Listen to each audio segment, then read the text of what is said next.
Emma Zunz by Jorge Luis Borges.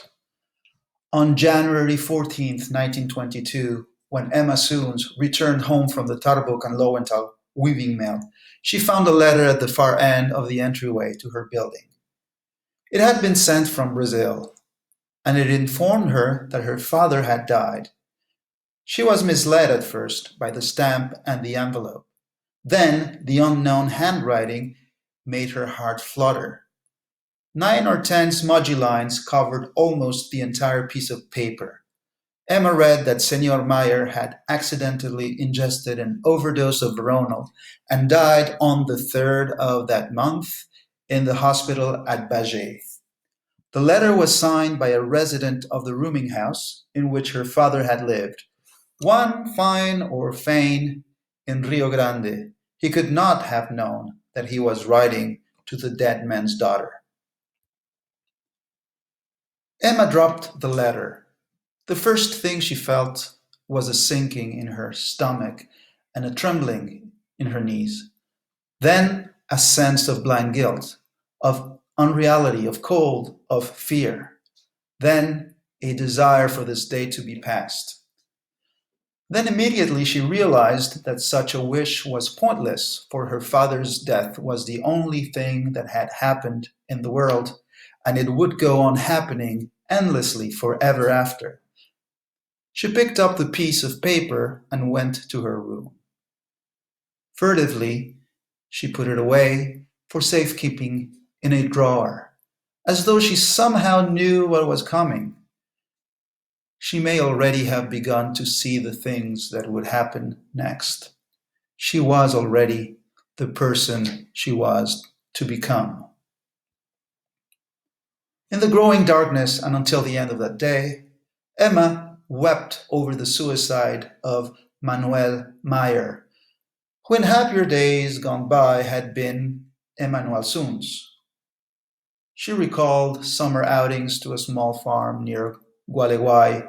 She recalled, or tried to recall, her mother. She recalled the family's little house in Lanús that had been sold at an auction. She recalled the yellow lozenges of a window, recalled the verdict of prison, the disgrace, the anonymous letters with the newspaper article about the embezzlement of funds by Teller. Recalled, and this she would never forget, that on the last night her father had sworn that the thief was Lowenthal. Lowenthal, Aaron Lowenthal, formerly the manager of the mill and now one of its owners. Since 1916, Emma had kept the secret. She had revealed it to no one, not even to Elsa Erstein, her best friend. Perhaps she shrank from it out of a profane incredulity. Perhaps she thought that the secret was the link between herself and the absent man. Lowenthal didn't know she knew. Emma Zunz gleaned from that minuscule fact a sense of power. She did not sleep that night, and by the time first light defined the rectangle of the window, she had perfected her plan. She tried to make that day, which seemed interminable to her, be like every other day. In the mill, there were rumors of a strike.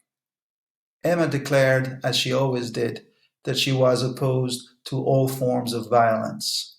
At 6, when her workday was done, she went with Elsa to a women's club that had a gymnasium and a swimming pool. They joined. She had to repeat and then spell her name. She had to applaud the vulgar jokes that accompanied the struggle to get it correct.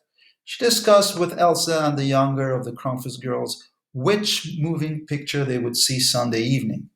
And then there was a talk of boyfriends. No one expected Emma to have anything to say. In April she would be 19, but man still inspired in her an almost pathological fear. Home again, she made soup thickened with manioc flakes and some vegetables, ate early, went to bed, and forced herself to sleep. Thus passed Friday the 15th, a day of work, bustle, and trivia. The day before